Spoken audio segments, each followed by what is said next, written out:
Olá, boa tarde, eu me chamo Maurício, sou do RH da National Comparers Corporation e serei seu entrevistador. Eu estou vendo aqui no seu currículo que você tem inglês intermediário, que é muito bom, já que somos uma empresa multinacional. Você também é formado na USP em Engenharia Elétrica, que tem até doutorado em hardware de computadores. 10 anos de experiência no mercado? Olha, esse daqui é um dos melhores currículos que eu já vi. Assim, até bom que eu não vou ficar tanto tempo assim entrevistando pessoas. Seguinte, a vaga já é sua. São 44 horas semanais, das 8 às 17, uma horinha de almoço.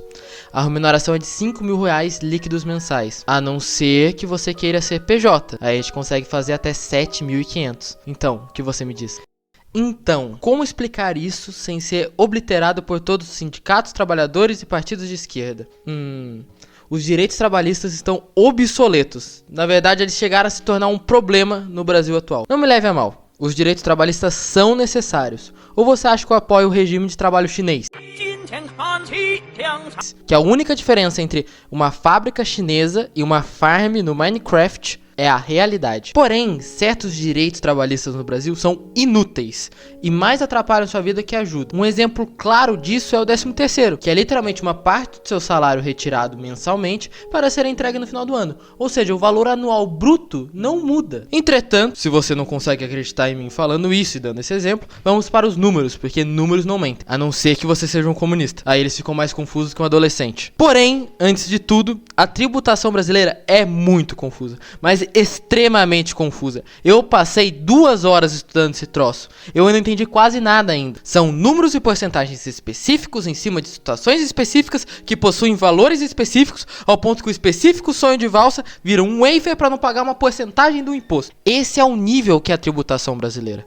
Ela é muito caótica. Então, nos cálculos que eu fiz, eles estarão provavelmente errados, porque é muito difícil. Não é à toa que existem setores e mais setores nas grandes indústrias para calcular o imposto tributário. Eu quero deixar muito claro também que certas condições, como vales alimentações, vale refeição, vale transporte, etc., não serão considerados no cálculo, porque cada empresa possui o seu e fica uma confusão. Eu não sei calcular isso e eu não ganho para calcular isso e eu não estudei o suficiente para calcular isso. Eu estou fazendo o grosso. Então, saibam que esses números provavelmente estarão errados. Porém, estarão errados para baixo, por causa que a quantidade de imposto vai aumentando cada vez mais, ele nunca diminui, é bizarro. Agora, vamos para os números.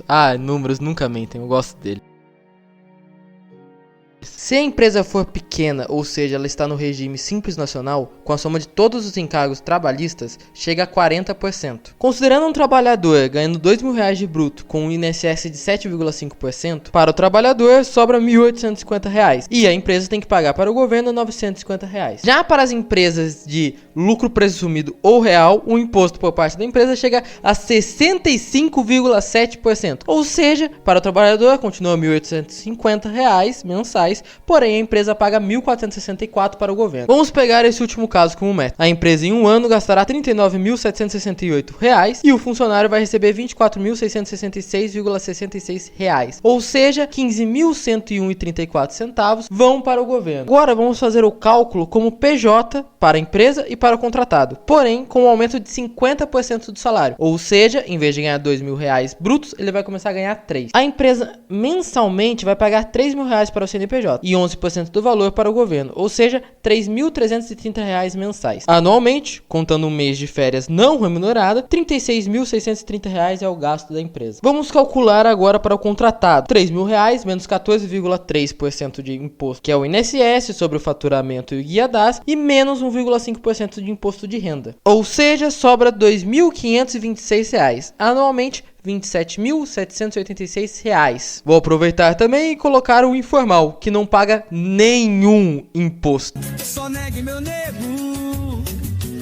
Só negue. Ou seja, para o empregado de CLT para PJ, ele conseguiu ganhar R$3.119,34 a mais. Já a empresa conseguiu reduzir os custos R$3.138. A diferença de imposto no CLT era R$15.101,34. Como PJ virou R$8.844. Agora, muras do futuro voltando, porque como eu expliquei, eu provavelmente erraria os cálculos. E errei. Só um adendo que eu esqueci de somar o FGTS INSS anual do trabalhador, que ele tem direito a esse saque, que é R$ 1.920. Porém, mesmo com isso, a diferença fica R$ 1.199 e alguns quebrados que vai estar aí na tela. Agora me diz que empresário gringo, né, obviamente, em sã consciência abre uma empresa no Brasil, sendo que as leis trabalhistas da Argentina, do Paraguai, da Bolívia são muito mais fáceis de entender, muito mais fáceis de lidar e não tem R$ 15 mil desviados em impostos sobre a contratação de um trabalhador, não é nem sobre o faturamento da empresa. E agora me diz que pessoa em sã consciência olha esses números e pode escolher entre CLT e PJ, sendo que conforme há um aumento salarial, essa diferença aumenta cada vez mais. Então a margem que a empresa pode gastar a mais para contratar um bom trabalhador e mesmo assim consegue poupar pagar imposto. Obviamente, existem malefícios de virar PJ, como não ter quase nenhum direito trabalhista.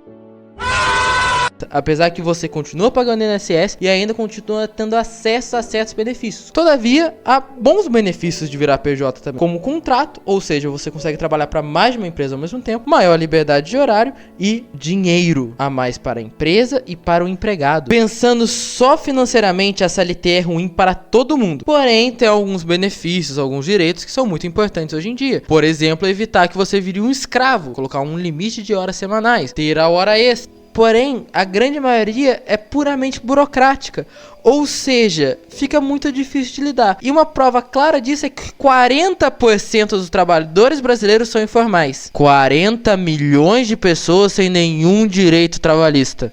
A minha crítica não é sobre os direitos trabalhistas, mas sim sobre a lei trabalhista atual.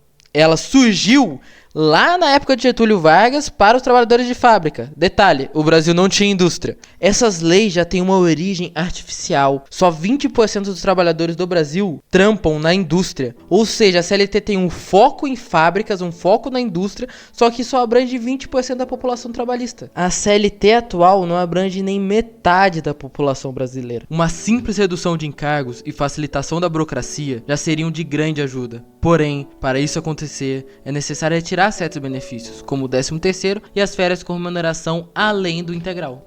Infelizmente, falar sobre os direitos trabalhistas no Brasil é um crime capital.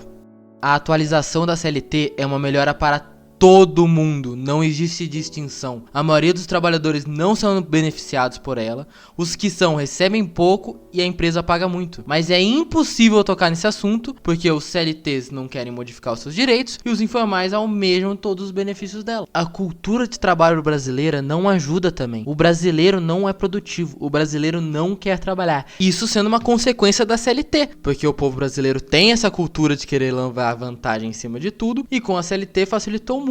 Você tem tantos direitos, tem tantas formas de você conseguir fugir do trabalho na empresa e continuar recebendo, que é um absurdo. O político que abrir a boca sobre mudar os direitos trabalhistas será considerado um autoritário, assim como aconteceu com a Marina Silva. Marina Silva autoritária em 2014. Só no Brasil as empresas precisam de mais contadores do que pesquisadores, mas infelizmente no nosso amado país ninguém se importa com o melhor para todos, apenas o quanto consegue levar de vantagem.